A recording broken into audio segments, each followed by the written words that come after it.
Assalamualaikum warahmatullahi wabarakatuh. Halo, selamat datang di Biru Podcast. Dan perkenalkan saya Dian. Saya Sukmadi Riza. Dan kita akan membahas tentang komunikasi lingkungan penanganan sampah di kampung Cibunut Berwarna. Ya, komunikasi lingkungan ini sangat diperlukan sekali untuk masyarakat dalam suatu daerah untuk melestarikan lingkungannya. Dan sini kita akan memperkenalkan bersama Kang Ibu narasumber kita. Dan boleh diperkenalkan terlebih dahulu, Kang? Ya, Bismillahirrahmanirrahim. Assalamualaikum warahmatullahi wabarakatuh. Perkenalkan, nama saya Herman Sukmana.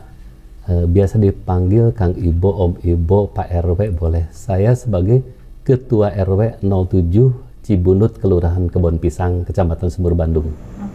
Ini kita lebih enaknya panggilnya Kang Ibu apa Om Ibu? Bebas aja, boleh. Kang aja ya. Iya. Orang Sunda kan bisa Kang gitu. Nah, dari beberapa artikel yang saya lihat nih Kang, daerah Cibunut Berwarna ini terkenal akan kebersihannya dan cara pengelolaan sampahnya yang bisa didaur ulang dan bisa dijadikan barang-barang yang bermanfaat. Nah, di sini saya mau tanya, dari mana sih asal usul daerah tersebut dinamai daerah Cibunut Berwarna? Jadi kalau Cibunut Berwarna itu hadir dari semangat kebersamaan ya, terutama stakeholder yang ada di Cibunut, dari mulai pengurus RT, RW, Karang Taruna, ibu-ibu PKK, dan juga tentunya semangat dari warga untuk merubah lingkungannya. Nah, kebetulan pada tahun 2015 kita berkenalan dengan salah satu fasilitator Kota Bandung ya, yang salah satunya memperkenalkan program kawasan bebas sampah. Jadi ya, fasilitator itu dia dari Dinas Lingkungan Hidup Kebersihan Kota Bandung, fasilitator Kota Bandung mensosialisasikan bahwa minimal di salah satu kecamatan dari 30 kecamatan sekota Bandung itu ada percontohan untuk lingkungan ya, di mana dengan program Kota Bandung yaitu program Kang Pisman, kurangi, pisahkan, manfaatkan sampah semenjak dari sumber. Nah, sedangkan Cibunut Berwarna, jadi kita sebelum Cibunut Berwarna memang terkenalnya Cibunut dengan kawasan bebas sampahnya. Jadi masyarakatnya sudah tersosialisasi, teredukasi bagaimana mengurangi atau memilah sampah semenjak dari sumber, dari rumah masing-masing gitu. Jadi masyarakatnya itu juga udah tersosialisasikan ya Kang, tentang penanganan sampah dan yang lainnya. Jadi sosialisasinya itu kita kan selain lewat flyer ya, lewat pengeras suara di masjid, paling penting ada door to door edukasi. Jadi door to door edukasi dari rumah ke rumah. Jadi ada disosialisasikan untuk program kawasan bebas sampah itu. Jadi kawasan bebas sampah itu satu, untuk di kawasan bebas sampah percontohan dibikin dulu sebuah KSM, kelompok swadaya masyarakat. Nah, kelompok swadaya masyarakat ini dia bukan dari struktur pengurus RW, dia harus mandiri ya sebagai mitra RW. Setelah KSM baru lingkungan minimal bersih saja dulu, bersih lingkungan, nanti ada penghijauannya ya, dibikin bank sampahnya, bahkan sampai ada perubahan sistem pemilahan sampah dari sumber, dan bahkan kita sampai mengolah sampahnya pun di sumber ya. Cara pemilihan pengolahan untuk organiknya kita olah sendiri, kalau kelebihan dibawa sama kota ya untuk dikompos di TPA Kota Bandung. Sedangkan untuk anorganiknya kita sudah punya bank sampah dari 2015 gitu. Di mana warga dan anak-anak harus menabung sampah anorganiknya yang punya nilai jual ya. Nah itu, selain itu kita sosialisasikan juga kalau tidak bisa menabung di bank sampah, yang penting sampah sudah terpilah dari rumah. Jadi boleh disedekahkan sampahnya. Boleh sedekah ke petugas sampah atau kepada bank sampah gitu. Sebelumnya ada pengalaman di bidang seperti ini, apa baru atau sudah pernah ada pengalaman? Ya, pengalamannya dari 2014 akhir ya, kita karena sering diskusi terutama dengan para pegiat lingkungan ya, sama termasuk dengan fasilitator Kota Bandung itu, yang kita mendapat sosialisasi, mendapat edukasi bagaimana tentang pengelolaan lingkungan, pengelolaan dengan sampahnya juga gitu. Pengalaman jadi kita berjalan begitu saja gitu. Dengan seiring berjalannya waktu. Iya gitu. Jadi kita Dinikmati saja. learning by doing kali ya gitu. Gitu. Iya, dinikmati. Nah, ini bagaimana sih Kang awalnya tergerak untuk membuat komunikasi lingkungan seperti di daerah Cibunut berwarna itu? Ya. Cibunut yang seperti kita tahu adalah sebuah kampung ya, jadi bukan desa. Kalau desa itu lebih di kabupaten. Di Cibunut kita kampung meskipun kita berada di tengah kota ya, letaknya di Jalan Sunda gitu. Ya jangan sampai ada kesan pemukiman padat itu kumuh selam area gitu ya. Nah kita hilangkan kesan-kesan seperti itu dengan cara ya harus ada penataan lingkungan ya, dari mulai kebersihannya, mulai penghijauannya, sampah terpilahnya, sampah terolahnya, dan dengan Cibunut berwarnanya konsep satu RT satu warna rumahnya ya. RT 1 warnanya hijau semua, RT 2 biru semua, RT 3 warna pink, sampai ada 9 RT yang satu RT-nya rumahnya beda-beda warna dan dipenuhi dengan aneka mural. Mural pun tentunya harus mengedukasi, tidak sekedar asal menggambar saja. Ya, ada edual ya, muralnya harus mengedukasi. Ada 5 zona mural dari dalam konsepnya gitu. Itu adalah konsep dari Karang Taruna. Ya, jadi kita stakeholder dikumpulkan, masing-masing harus bikin program. PKK programnya apa, pengurus RT RW programnya apa. Nah, muncullah ide Cibunut berwarna dari Karang Taruna, dari pemuda Cibunut yang ingin mengubah stigma bahwa pemukiman padat itu tidak terkelola atau bahkan berkesan kumuh gitu. Jadi bagus juga ya deh, kampungnya berwarna gitu. Iya. Makanya disebut Banyak gambar-gambar berwarna. juga Iya. sebelum masuk ininya juga, kampungnya juga kan. Dan sudah berapa lama menempuh di bidang ini? Ya mungkin sudah mulai sampai 2015 ya, 2014 akhir ya. Sudah jalan 6 tahun ya. Ya, 6 tahun sampai 2021 ya. Tapi kalau Cibunut berwarna diresmikan pada tahun 2017 ya oleh Pak Ridwan Kamil waktu itu masih wali kota gitu. Nah kita juga berkolaborasi tentunya. Cibunut tidak bisa bergerak sendiri. Saya ketua RW tidak bisa bergerak sendiri. Kita berkolaborasi dengan berbagai komunitas, kampus maupun anak-anak SMA, bahkan komunitas lainnya gitu. Salah satunya yang memang menginisiasi Cibunut berwarna adalah Ikatan Alumni ITB Jawa Barat. Nah, apa saja sih Pak cara untuk mempengaruhi warga sekitar tentang pengolahan sampah dan lingkungan yang baik? Untuk lingkungan yang baik. Satu, pemimpin harus jadi contoh, ya. Termasuk pengurus RW-nya juga harus jadi contoh.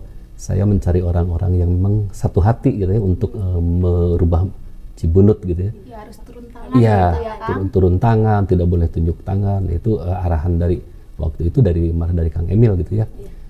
Harus turun tangan, tidak boleh tunjuk tangan, apalagi berpangku tangan, apalagi lepas tangan, ya bisa jatuh gitu. Ya, kita semangat bareng-bareng merubah itu, terutama dicontohin memang dari pengurus RT RW-nya gitu. Apakah ada pihak lain atau lembaga lain yang membantu untuk menciptakan kampung Cibunut berwarna ini?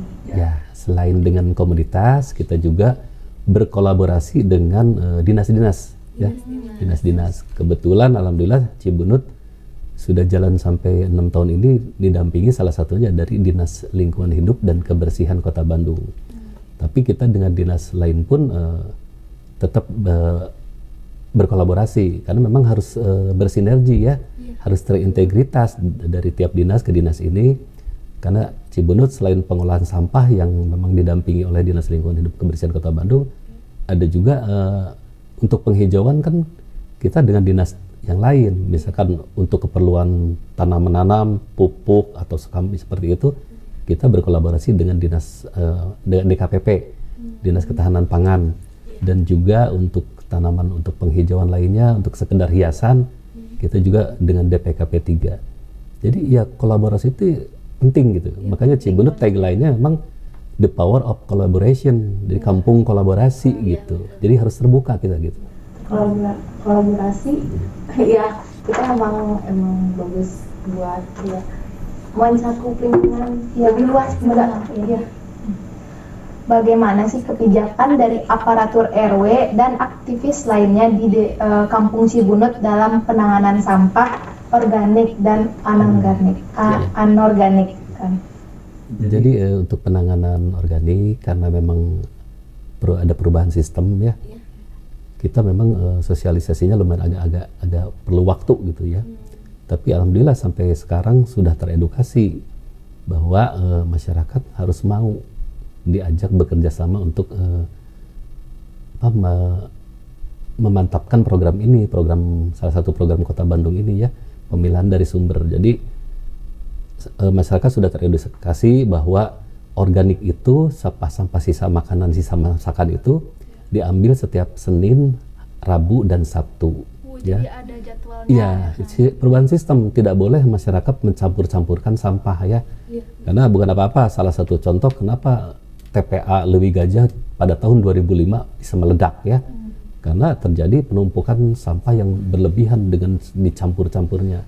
Nah, kita mulai perubahan sistem bahwa sampah organik harus dipilah mulai dari rumah masing-masing. Nah, sampah anorganiknya kita bikin bank sampah di mana warga harus menabung di bank sampah atau bersedekah sampahnya gitu. Itu alhamdulillah sudah selama hampir 6 tahun ini masyarakat sudah teredukasi. Hitungan kita sampai saat ini Cibunut itu per bulannya kalau dipukul rata per hari sampah organiknya itu 70 kilo. 70 kilo ya kali 30 hari.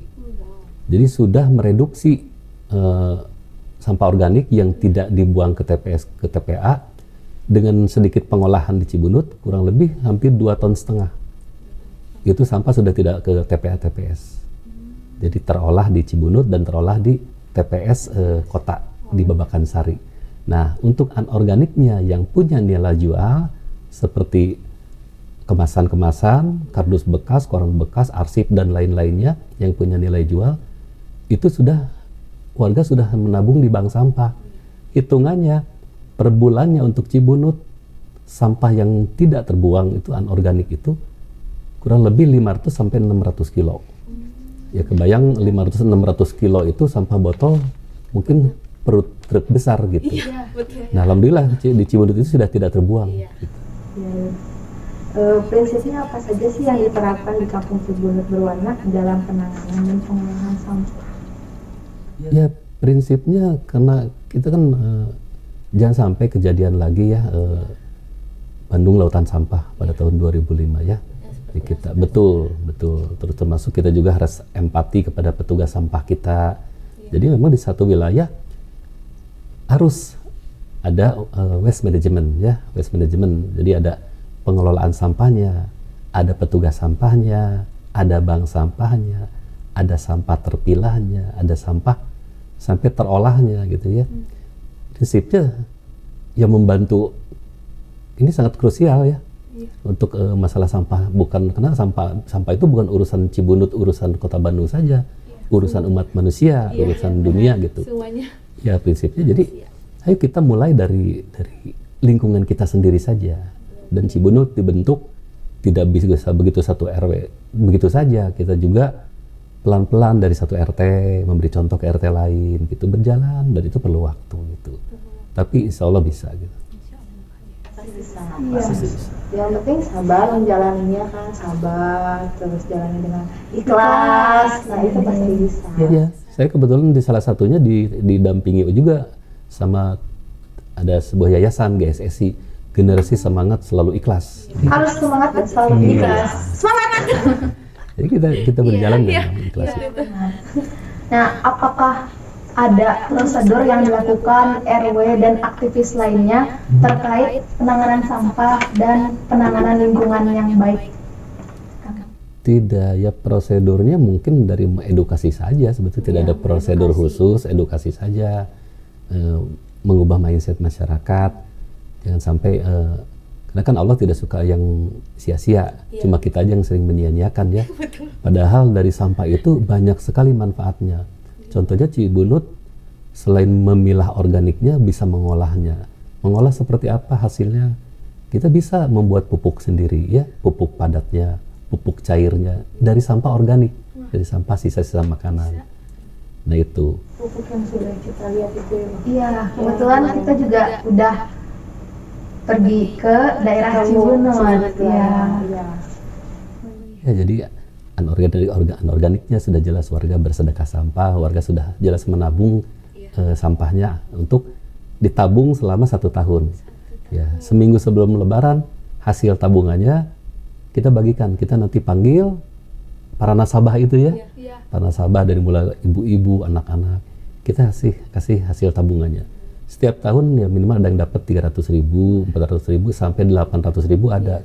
Gimana mereka banyakin ngumpulin sampahnya gitu. Itu bikin THR ya. Iya. THR Lebaran sebelum Lebaran. Biasanya kalau THR lain lagi, anak-anak keliling lagi biasanya minta THR mana THR-nya. Nah meskipun dengan kasih uang 5.000 uang baru mereka sudah seneng gitu. Nanti pengumpul terbanyak yang rajin menabung kita tambah lagi bonusnya. Wah, keren. Menabung sampah dapat duit deh ya. THR lagi. Berkali-kali lipat kita ikuti Iya. Iya. Apakah ada tindakan di Kampung Cibunut Berwarna untuk mendaur ulang sampah-sampah menjadi kerajinan dan sesuatu yang lebih bermanfaat? Ya, jadi sampah itu ada 4 jenis ya. Ada organik, ada anorganik, ada residu, dan ada B3. Nah, organik usahain setelah dipilah dari rumah, dari masing-masing rumah, dengan 1 ember masing-masing rumah, diambil dengan setiap 2 hari sekali, kita jadikan pupuk kompos gitu ya, jadi untuk dimanfaatkan lagi. Ada juga anorganik yang ke bank sampah. Nah, ada juga sampah residu. Residu itu sampah lainnya yang tidak bisa, sebetulnya bukan tidak bisa. Sampah residu itu bisa diolah juga ya. Cuma satu, perlu biaya. Ya, perlu biaya, terus bisa juga dibikin kerajinan. Misalkan cangkang kopi dibikin anyaman, kresek bisa dibikin anyaman, dibikin tas seperti itu. Bisa itu. Meskipun buat saya itu sekedar memperlambat dan memperpanjang umur sampah atau dibikin ekobrik ya. Sampah residu itu seperti jajanan anak-anak, ciki, bekas permen ya. Di kita memang suka ada kegiatan membuat ekobrik. Ekobrik itu bata ramah lingkungan. Eko itu kan ramah lingkungan, bata brick bata ya. Tapi kita bikin dari sampah residu. Dari sisa makanan anak-anak kayak bungkus ciki, bungkus kopi masukinlah ke botol air kemasan yang misalkan 600 ml dibikin sampai berat 3 ons gitu ya. Dikumpulkan kalau sudah ada 20 kita ikat jadi satu, dibungkus lagi dengan dari anyaman kopi. Jadilah bisa jadi tempat duduk gitu. Jadi sampah nggak ada yang sia-sia, semua sebetulnya bisa dimanfaatkan gitu. Dan kemungkinan ada B3, bahan beracun dan berbahaya. Nah ini sebetulnya bukan urusan kita ya, bukan urusan kita karena mengolahnya tentu butuh biaya, juga harus ada izin. Ya, jadi sampah tuh organik, anorganik, residu itu sampah lainnya ya, dan sampah B3. B3 itu macam-macam. Ya. Nah, apa aja tujuan penanganan sampah dan pengolahan sampah dalam lingkungan ini sih Pak? Apakah udah terlaksana? Ya, jadi Cibunut kan berawal dari mimpi ya. Jadi kita memang prinsipnya dream it, do it, grow it, share it gitu ya. Jadi selama hampir 6 tahun ini sampai titik akhir ini sekarang kita sudah share it, bukan lagi bermimpi. Jadi mimpi kita sudah lakukan ya, sudah dari mimpi sudah bisa duit mengerjakan, melakukan sampai bertumbuh kembang Cibunut ya selama 6 tahun ini. Dan sekarang alhamdulillah Cibunut lebih banyak share it-nya, berbaginya. Jadi dari mulai komunitas, dari RW tetangga, dari mulai RW Kota Bandung, bahkan sampai alhamdulillah ya punten ya sampai ke ujung dunia pun, dari belahan dunia, dari pertukaran pelajar dunia, mereka banyak yang menjadi mencari mentor ya ke Cibunut, mencari percontohannya untuk di Cibunut dulu. Ini seperti yang kita lihat terakhir kita datang Iya. ke lapangan kan, Iya. ada anak-anak ini Oh. ITB ya. Betul. ITB, iya banyak kan itu kan. Ya, seperti Sosialisasi itu, ya, Dek. sosialisasi gitu kan. Ternyata banyak gitu yang berminat ke kampung Cibunut berwarna itu kan. Yang dari tahun 2017 kita sudah menjadi mentor untuk percontohan 5 percontohan Kota Bandung untuk skala RW gitu ya. Alhamdulillah gitu. Iya. Kalau sampai saat ini, apakah proses keberhasilan tentang komunikasi lingkungan di daerah Cibunut berwarna ini berjalan dengan lancar atau bagaimana? Kan biasanya ada warga gitu ya yang suka bandel gitu, ada yang kayak menantang atau yang ya adalah warga yang nakal-nakal sedikit gitu ya, nggak nurut-nurut gitu kan. Iya betul. Jadi memang itu selama 6 tahun kita juga mengalami pasang surut, tidak mulus terus gitu ya. Jadi alhamdulillah karena saya didampingi, di backup oleh orang-orang pilihan saya sendiri dari mulai pengurus RT, RW, terutama pemuda yang menguatkan saya gitu ya. Jadi saya berani pasang badan. Kalau misalkan ada warga ngeyel tidak mau sekedar bersih-bersih halaman, kita menghimbaunya cuman istilah Sunda itu gesabu gerakan sasapu buruan, membersihkan halaman masing-masing saja ya, tidak usah satu RW satu RT kayak saya, membersihkan halaman satu halaman masing-masing pagi sore misalkan. Kalau memang sampahnya sudah harus dibersihkan ya kenapa tidak. Kalau ngeyel bandel saya siap memberikan sanksi sosial. Seperti apa? Kalau warga tidak mau membersihkan halaman atau memilah sampahnya, saya siap tidak memberikan surat pengantar apapun. Warga tidak mau membuat kartu keluarga, mau membuat KTP, atau misalkan kayak adik-adik mau bikin NA nih surat buat nikah, coba kalau ditandatangani sama RT RW, jangan sampai jadi nggak jadi nikahnya ya, nggak jadi. Nah, hal seperti itu kita terapkan gitu ya. Jadi dan kita sudah terintegrasi dengan kelurahan, pihak kecamatan. Kalau ada ya warga yang tidak membawa surat pengantar dari RT RW, pertanyakan dulu kenapa. Karena memang sempat ada satu warga yang memang agak ngeyel gitu ya. Ya, saya tekankan bahwa ibu pun suatu saat bakal perlu sama saya, sama pengurus RT, sama pengurus RW. Masa cuma sekedar bersih-bersih halaman tidak mau ya.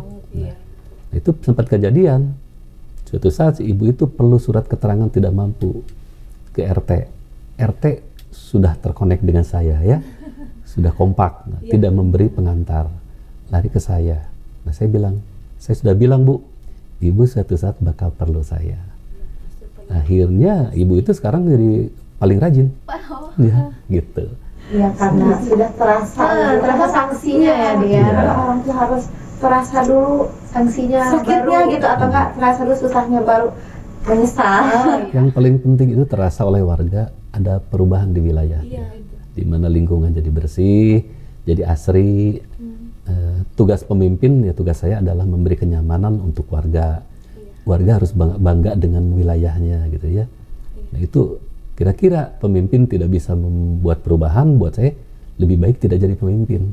Ya, alhamdulillah Cibunut sudah bermetamorfosis ya, dari kampung padat tidak teratur gitu, tidak terkelola sampahnya. Sekarang meskipun belum sempurna, tapi alhamdulillah sudah kita lakukan hampir 6 tahun ini. Berjalan lancar dengan proses yang berliku-liku mungkin atau enggak. Ya pasti adalah gitu kan. Dia udah jadi daerah percontohan juga ya Kang. Iya, alhamdulillah. Bagi daerah-daerah lain. Iya. Bagi kita tuh patut dicontoh tuh ya. Patut banget. Tidak terasa ya nih sudah berbincang seru bersama Kang Ibo. Terima kasih Kang Ibo. Sama-sama, mudah-mudahan ada ini juga sebagai agen perubahan ya. Minimal tidak untuk lingkungan, untuk di rumah sendiri, untuk keluarga sendiri. Hal-hal kecil dilakukan dari rumah sendiri saja. Bisa kok untuk mengolah sampah di rumah sendiri, bisa. Silakan caranya datang aja ke Cibunut gitu. Iya betul. Lihat contohnya di sana ya Deh. Ya dengan proses keberhasilan penanganan kebersihan di daerah Cibunut berwarna gitu kan. Terlihat gitu kan. Iya. Terus dari materi yang pembahasan yang disampaikan Kang Ibo, kita bisa merangkul dan memberi edukasi terhadap warga, masyarakat ataupun penonton kita podcast ya Dey, Iya. untuk menjadi lebih menyadari tentang pengolahan sampah dan pemilahan sampah dengan benar serta menjaga lingkungan dengan benar. Iya. Caranya mudah aja, kayak buang sampah di tempatnya, terus dipilah organik dan non organiknya Iya, ya betul. Dea. Dari diri sendiri dulu. Iya, Kita benar. sudah menerapkan diri sendiri, Ya. baru kita terapkan Ke orang lain. Ya, jadi kalau di Cibunut konsepnya begini, jadi bukan buang sampah lagi, simpan sampah pada tempatnya sesuai jenisnya, itu beres gitu. Dan terima kasih untuk Bapak. Terima sudah- kasih sekali lagi. Sama-sama, mudah-mudahan bermanfaat. Iya, sudah memberi Pak. edukasi terhadap kita gitu yang tadinya kita tidak tahu jadi tahu gitu. Sangat bermanfaat banget gitu. Sekali buat kita gitu kan. Bagi para penonton juga yang sudah menonton Semoga bermanfaat. sudah bermanfaat. Amin. Amin. Sekali lagi terima kasih. Nggak Tapi apa-apa, katanya banyak terima kasih. Aduh gimana dak? Sangat bermanfaat gitu maksudnya. Iya, Ya, Pak. untuk kita gitu kan, bagi penonton juga jadi banyak yang mengikuti gitu kan. Untuk Kang Ibo, semoga untuk Kang Ibo sehat selalu, Amin. Atur nuhun. Sukses sukses selalu selalu. dan selalu dimudahkan Dalam segala hal. Semoga di kampung Cibunut Berwarna makin sukses, Makin sukses, ya. makin lancar. Ya. Semangat terus, Dipertahankan ya, Dean. dipertahankan. Iya. Salah, salah. Amin, amin, amin. Kami pamit undur diri dan saya Dian Saya Sukma dan dan narasumber kita Kang Ibo. Kang Ibo. Terima kasih Kang Ibo. Sama-sama. Banyak sekali terima kasih. Kang Ibo. Sampai bertemu di podcast selanjutnya. Wassalamualaikum Wassalamualaikum warahmatullahi wabarakatuh. Waalaikumsalam warahmatullahi wabarakatuh.